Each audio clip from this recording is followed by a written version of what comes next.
সুপ্রিয় দর্শক, আসসালামু আলাইকুম। আপনাদের সবাইকে স্বাগত জানাচ্ছি টক উইথ সিরাজ ইনসাইট আজকের আলোচনায়। দর্শক, ভারত কি পরমাণু অস্ত্রের জন্য প্রস্তুতি নিচ্ছে? Stockholm International Peace and Research Institute সিপ্রির মতে তারা এক প্রতিবেদনে বলেছে ভারত নীরবে অন্তত 12টি পরমাণু ওয়ারহেড সাবমেরিনে মোতায়েন করছে। প্রশ্ন উঠছে, এই যে ভারত পরমাণু অস্ত্র মোতায়েন করছে খুব নীরবে, তার টার্গেটকে, আসল লক্ষ্যকে চীন নাকি পাকিস্তান, নাকি চীন পাকিস্তান দুই দেশই, নাকি সাথে আমাদের বাংলাদেশ অথবা আরও কেউ? লক্ষ্যটা কে এবং কেন ভারত এইভাবে হঠাৎ করে চিন্তা করছে? শুধু এখানেই শেষ নয়, ভারতের হাতে বর্তমানে 190টি পরমাণু ওয়ারহেড আছে, সেই সংখ্যা অন্তত 500তে নিতে চায়। এর কারণ কি? অথচ ভারত কিন্তু দীর্ঘদিন ধরে আগে পরমাণু হামলা নয় এই নীতি অনুসরণ করে আসছিল। হঠাৎ করে তার এই নীতিতে পরিবর্তন কেন হলো?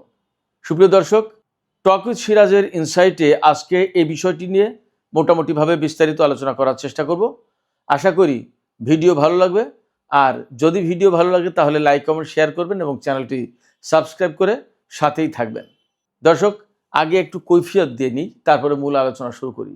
কৈফিয়তটা হচ্ছে এই, আমি গতকাল প্রথম যে ভিডিও করেছিলাম টক উইথ সিরাজ ইনসাইটে, তাতে বলেছিলাম যে আমরা বাংলাদেশ, চীন, মিয়ানমার এই করিডোর বা আদার যে বিষয়গুলো রয়েছে এইগুলো নিয়ে আমি অন্তত 3টা বা 4টা 5টা সিরিজ করব।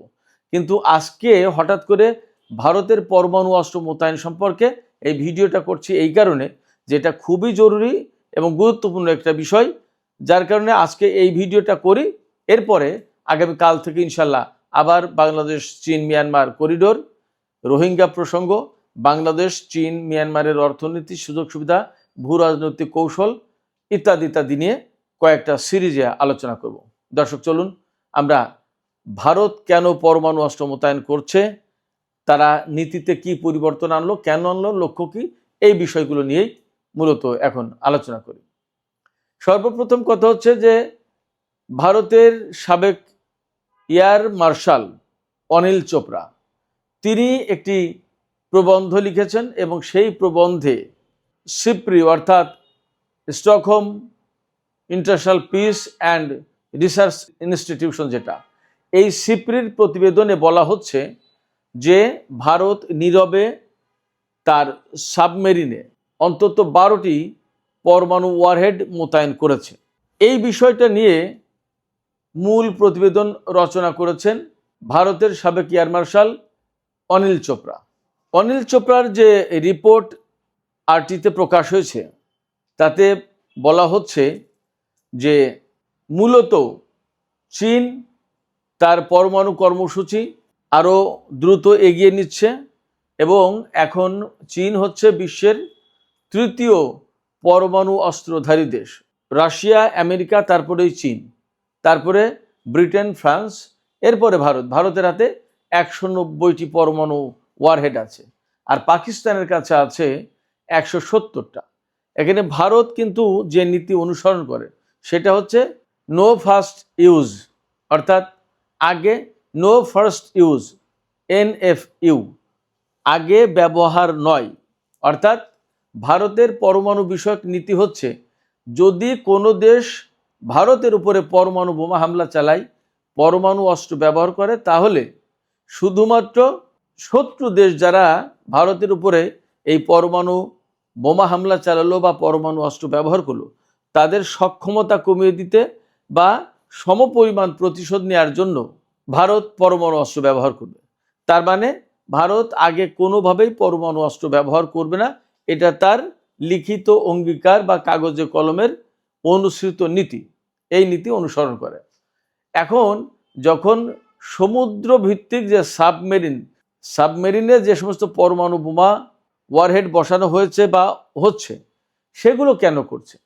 ভারতের পক্ষ থেকে দাবি করা হচ্ছে যে চীন দ্রুত গতিতে তার পরমাণু কর্মসূচি এগিয়ে নিচ্ছে, এপাশে পাকিস্তানও একই পথে। সেক্ষেত্রে ভারতের সামনে এই মুহূর্তে এমন প্রস্তুতি থাকা দরকার যাতে কেউ যদি হামলা করে, প্রথম হামলায় ক্ষতিগ্রস্ত হলেও যাতে সে তাৎক্ষণিকভাবে পাল্টা হামলা চালাতে পারে। তার মানে হচ্ছে ভারত এখানে মূল যে টার্গেট নিচ্ছে বা যে টার্গেট নিয়েছে সেটা হচ্ছে যে সে যে কোনো মুহূর্তে যে কোনো পরিস্থিতিতে পরমাণু হামলা যাতে চালাতে পারে তার সেই প্রস্তুতি এখন তৈরি করে রাখছে, সেই প্রস্তুতি নিয়ে রাখছে। একই সাথে পাকিস্তানও কিন্তু পরমাণু সক্ষমতা তাদের হাতে রয়েছে। পাকিস্তান কিন্তু একটা নীতি অনুসরণ করে, ভারত যে নীতি অনুসরণ করে তার বিপরীত নীতি। ভারতের নীতি হচ্ছে নো ফার্স্ট ইউজ, অর্থাৎ প্রথমে পরমাণু বোমার ব্যবহার নয়। আর পাকিস্তানের বক্তব্য হচ্ছে যে তাদের প্রয়োজন হলেই তারা ব্যবহার করবে, সেটা আগেও হতে পারে পরেও হতে পারে। অর্থাৎ ভারতের এই নীতির সাথে তারা একমত না। ভারত এই যে পরমাণু বোমা ব্যবহার করবে বা ক্ষেপণাস্ত্র ব্যবহার করবে বা পরমাণু অস্ত্র ব্যবহার করবে, এটা কিসের মাধ্যমে ব্যবহার করতে পারে? ভারত আসলে ত্রিমুখী ব্যবস্থা গড়ে তুলেছে। এরই মধ্যে বিমান থেকে ক্ষেপণাস্ত্রের মাধ্যমে এই পরমাণু অস্ত্র ব্যবহার করতে পারে, সাবমেরিন থেকে ব্যবহার করতে পারে, এবং ভূমি থেকে ভূমিতে নিক্ষেপযোগ্য হাইপারসোনিক বা ব্যালিস্টিক ক্ষেপণাস্ত্রের মাধ্যমে ব্যবহার করতে পারে। তারা কিন্তু সেইভাবে ব্যবস্থা নিচ্ছে। শুধু তাই না, ভারত আবার এমন ক্ষেপণাস্ত্র প্রযুক্তি গড়ে তোলার চেষ্টা করছে যে ক্ষেপণাস্ত্র প্রযুক্তি পৃথিবীর সাধারণ গতিপথ, যেটা ক্ষেপণাস্ত্র যেভাবে ছুড়লে যেভাবে তার টার্গেটে গিয়ে আঘাত করে বা লক্ষ্যে পৌঁছায়, সেইভাবে না, বরং পৃথিবীর অপ্রচলিত কক্ষপথ যেটা, সেটা ব্যবহার করে শত্রুপক্ষের উপর আঘাত হানা যায়, এই রকম প্রযুক্তির ক্ষেপণাস্ত্র তৈরির চেষ্টা করছে। সেক্ষেত্রে ভারত যে পরমাণু বিষয়ক যে অবস্থান নিয়েছে বা যে নীতি এই মুহূর্তে অলিখিতভাবে অনুসরণ করছে, সেটি কিন্তু খুব অ্যাগ্রেসিভ নীতি। এবং সেই নীতির প্রেক্ষাপটে ভারতীয় উপমহাদেশ প্লাস দক্ষিণ এবং দক্ষিণ পূর্ব অঞ্চল মারাত্মকভাবে অস্থিতিশীল হয়ে উঠতে পারে। এটি যেমন, যদিও বলা হচ্ছে ভারতের প্রধান প্রতিদ্বন্দ্বী চীন এবং তারা চীনকে টার্গেট করে তাদের প্রস্তুতি নিয়ে রাখছে, কিন্তু এমন হলেও অস্বাভাবিক কিছু হবে না।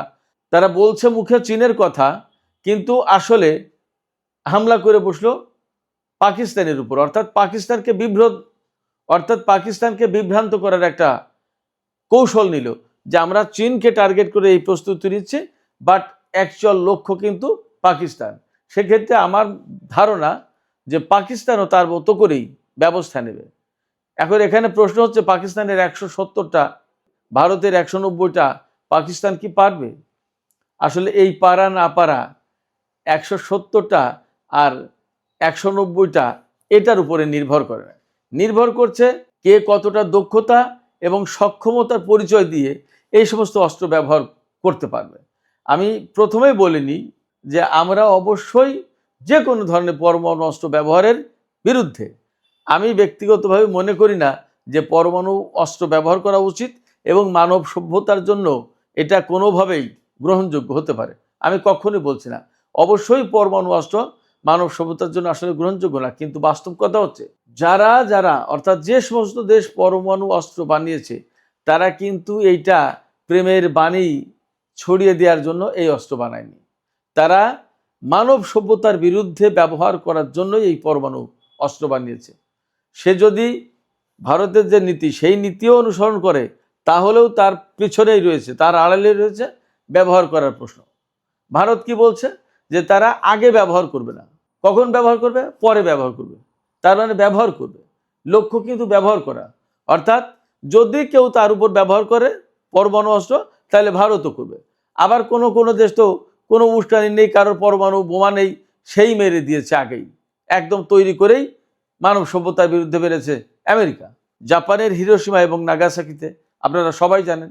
সেক্ষেত্রে তার সামনে কোনো নীতি নেই। আর এখন তো প্রায় মাঝে মাঝে অমুক দেশে মারবো, তমুক দেশে মারবো, ইরানকে পৃথিবীর মানচিত্র থেকে উড়িয়ে দেবে, সমস্ত কথা তো বলেই আমেরিকা, আপনারা তো সবাই শুনেছেন। সেক্ষেত্রে আমি বলি সবসময় যে পরমাণু অস্ত্র যারা বানিয়েছে, তারা কেউ সুফি সাধক না, তারা কেউ প্রেমের বাণী ছড়িয়ে দেওয়ার জন্য পৃথিবীতে এই পরমাণু অস্ত্র বানায়নি। তারা আগে হোক পরে হোক ব্যবহারের জন্যই বানিয়েছে। এখন চীনেরও কিন্তু নীতি ছিল যে তারা আগে ব্যবহার করবে না, এরকম একটা কথা, বা কাগজে কলমে তারা কিন্তু খুবই শান্তিপ্রিয় বা সফট একটা অবস্থান নেওয়ার পরেও বাস্তবতা হচ্ছে সাম্প্রতিক বছরগুলোতে আমরা দেখতে পাচ্ছি যে তাদের সামরিক কৌশল, সামরিক নীতি এ সমস্ত কিছুতে পরিবর্তন এসেছে, পরিবর্তন হয়েছে, সংস্কার হয়েছে এবং গতি এসেছে। চীনের হাতে বর্তমানে 620টির বেশি পারমাণবিক ওয়ারহেড আছে। সেক্ষেত্রে ভারতের ভেতরে এই মুহূর্তে লক্ষ্য যেটা, সেটা হচ্ছে অন্তত 2030 সালের ভেতর অন্তত 500টি পরমাণু ওয়ারহেডে উন্নীত করা নিজেদের সক্ষমতা। আর ততক্ষণে চীন আরও বেশি বানাবে। ভারত যে নীতি নিয়েছে বা পরমাণু অস্ত্র মোতায়েন করছে, এতে আলটিমেটলি চীন এবং পাকিস্তান নড়ে চড়ে পড়বে। ভারতের যেমন বিমান দিয়ে, সাবমেরিন দিয়ে এবং ক্ষেপণাস্ত্র দিয়ে শত্রুপক্ষের উপরে, তার শত্রু যদি চীন বা পাকিস্তান ধরি, চীন বা পাকিস্তানের উপরে এই পরমাণু অস্ত্র ব্যবহার করার সুবিধা আছে, সুযোগ আছে, তেমনি পাকিস্তান এবং চীন দুই দেশেরই একই রকমের প্রায় সুযোগ সুবিধা আছে। যদিও পাকিস্তান এই মুহূর্তে সাবমেরিন থেকে পরমাণু ওয়ারহেড ব্যবহার করতে পারবে না, কিন্তু সেই ব্যবস্থা তৈরি করে ফেলার চেষ্টা করছে তারা। তাদের হাতে, পাকিস্তানের হাতে সাবমেরিন আছে, কিন্তু সাবমেরিন থেকে যে ক্রুজ ক্ষেপণাস্ত্রের মাধ্যমে এই ওয়ারহেড ব্যবহার করবে, পরমাণু ওয়ারহেড, সেই পরমাণু ওয়ারহেড বহন করার মতো ক্ষেপণাস্ত্র তৈরি করার চেষ্টা করছে। নিশ্চয়ই তারা সফল হয়ে যাবে, বিকজ তাদের পাশে চীন আছে। চীন এ ব্যাপারে একেবারে আগাগোড়া পাকিস্তানকে সাহায্য দিচ্ছে। অতএব ভারত যদি পরমাণু অস্ত্র মোতায়েন করে সাবমেরিনে বা ক্ষেপণাস্ত্রের মাধ্যমে বা বিমানের মাধ্যমে ব্যবহারের চিন্তা করে এবং সেইভাবে তারা প্রস্তুতি নেয়, তাহলে অপরপক্ষে চীন এবং পাকিস্তান একই রকমের ব্যবস্থা নিতে পারবে এবং তাদের প্রস্তুতিও কিন্তু একই রকমের থাকবে। তাতে আমরা যা কনক্লুশনে আলোচনা করতে পারি সেটা হচ্ছে ভারতের বর্তমান যে পদক্ষেপ, এই পদক্ষেপের প্রেক্ষাপটে তার দুই পাশের দুই রাষ্ট্র, চীন এবং পাকিস্তান, এই দুই রাষ্ট্র এবং দুটোই চরম এবং চূড়ান্ত প্রতিদ্বন্দ্বী। এই চরম এবং চূড়ান্ত দুই প্রতিদ্বন্দ্বী দেশকে মূলত একই রকমের প্রস্তুতি নিতে উৎসাহিত করছে অথবা বাধ্য করছে। অনিল চোপড়া, এয়ার মার্শাল অনিল চোপড়া যে প্রতিবেদন লিখেছেন বা নিবন্ধ লিখেছেন, তাতে কিন্তু পরোক্ষভাবে বেশ কিছু জায়গায় ভারতের পরমাণু কর্মসূচি, পরমাণু অস্ত্র বাড়ানো, পরমাণু অস্ত্র মোতায়েন, এ সমস্ত সব কিছুর প্রতি কোথাও কোথাও পরোক্ষ, কোথাও কোথাও প্রত্যক্ষভাবে সমর্থন দেওয়া হয়েছে। তার মানে দাঁড়াচ্ছে ভারতের এই যে নীতি থেকে সরে আসা, এই নীতিটা থেকে সরে আসার বিষয়টাকে আমার কাছে মনে হয় যে এর প্রতিক্রিয়া কেমন হয় সেটা দেখার একটা চেষ্টা থেকে এই মিস্টার অনিল চোপড়া তিনি এই নিবন্ধ লিখে থাকতে পারেন। আমি একটা কথা বলে এই আলোচনা শেষ করি। ভারতকে পরমাণু কর্মসূচি থেকে শুরু করে তার সাবমেরিন বা পরমাণু অস্ত্র ব্যবহার করার মতো যোগ্যতা সম্পন্ন করে তোলার ক্ষেত্রে রাশিয়া কিন্তু আগাগোড়া ভূমিকা পালন করেছে। তবে এখানে এখন নতুন ভূ রাজনৈতিক যে সমীকরণ, সেই জায়গায় গিয়ে একটা আলোচনা করতেই হবে বা একটা বিষয় আমাদের নজরে রাখতেই হবে। সেটি হচ্ছে রাশিয়ার সাথে ভারতের যেমন সম্পর্ক আছে, তেমনি রাশিয়ার সাথে চীনের সম্পর্ক কিন্তু আছে। তবে আঞ্চলিক ভূ রাজনীতির ক্ষেত্রে বিশেষ করে মার্কিন এবং সাম্রাজ্যবাদ বিরোধী যে অবস্থান, এই জায়গায় রাশিয়া এবং চীন একই বিন্দুতে, একই বলয়ে, এবং সেই বলয়ে অবশ্যই ইরান আছে, কিন্তু ভারত প্রকৃতপক্ষে ঠিক সেই অবস্থানে না, সেই বিন্দুতে, সেই বলয়ে না। ভারতের সাথে আমেরিকারও সম্পর্ক আছে, ভারতের সাথে রাশিয়ারও সম্পর্ক আছে। ভারত পশ্চিমাদের থেকেও অস্ত্র কেনে, রাশিয়ার থেকেও কেনে, কিন্তু চীন আর রাশিয়া বর্তমানে যে সামরিক সম্পর্ক বা কৌশলগত যে সম্পর্ক রাখে, তাতে রাশিয়ার সাথে ভারতের এই সম্পর্ক কিভাবে মূল্যায়ন করা হবে, আমার কাছে মনে হয় সেটা আরও কিছুটা সময় গেলে বলা যাবে, বোঝা যাবে। তবে এটা ঠিক যে রাশিয়ার সাথে চীনের যে সম্পর্ক, ভারতের সাথে রাশিয়ার সেই সম্পর্ক ওই মাত্রায় গভীর না বলে আমি মনে করি। এখন বাংলাদেশ প্রসঙ্গে একটু বলি। এই পরমাণু অস্ত্র এবং সেটা বাংলাদেশের জন্য আদৌ হুমকি কিনা, ভারতের একটা নীতি আছে। তাদের ঘোষিত নীতি হচ্ছে যে সমস্ত দেশের কাছে পরমাণু অস্ত্র নেই, ভারত সেই সমস্ত দেশের বিরুদ্ধে পরমাণু অস্ত্র ব্যবহার করবে না। সেক্ষেত্রে আমরা এই জায়গায় তাদের ঘোষিত নীতি তারা যদি অনুসরণ করে, তাহলে বাংলাদেশ এই জায়গায় সেফ। কিন্তু ভারত এখানে আবার একটা কিন্তু দিয়ে রেখেছে। যদি কোনো দেশ তাদের বিরুদ্ধে জীবাণু অস্ত্র বা রাসায়নিক অস্ত্র ব্যবহার করে, তাহলে তারা সেখানে প্রয়োজনে পরমাণু অস্ত্র ব্যবহার করতে পারে। এখন আমরা হয়তো পরমাণু অস্ত্র তো নেই, আমরা জীবাণু অস্ত্র রাসায়নিক অস্ত্র একটাও ব্যবহার করব না বা আমাদের নেই। কিন্তু এমন কোনো ঘটনা যদি ঘটে যে এইরকম একটা পরিবেশ প্রেক্ষাপট তৈরি হয়েছে, আমি বলছি না যে এমন হবে বা আমি কামনা করছি যে হবে, এমন না, কিন্তু যদি হয় বলছি, যদির কথা, যে ভারত বলল যে বাংলাদেশ আমাদের বিরুদ্ধে জীবাণু অস্ত্র অথবা রাসায়নিক অস্ত্র ব্যবহার করেছে, অথবা আমরা পরমাণু অস্ত্র ব্যবহার করলাম, সেটা কিন্তু তারা করতে পারবে তাদের বর্তমান যে ঘোষিত নীতি সেই অনুযায়ী। তারপরেও আমরা বলবো যে ভারত এবং বাংলাদেশ দুই নিকটতম প্রতিবেশী দেশ। সেক্ষেত্রে এই দুই দেশের ভেতরে কোনো রকমের সামরিক উত্তেজনা এবং সামরিক প্রতিযোগিতা না থেকে, বরং যদি এমন হতো যে অত্যন্ত শান্তিপূর্ণ পরিবেশে দুই প্রতিবেশী বসবাস করছে এবং সেটি যুগের পর যুগ এই শান্তি ধরে রাখা গেল, তাহলেই সবচেয়ে বেশি ভালো হবে। আমরা প্রত্যাশা করব ভারতীয় উপমহাদেশে বা এই এলাকায় অথবা দক্ষিণ পূর্ব এশিয়ায় এই ধরনের কোনো উত্তেজনা তৈরি করবে না।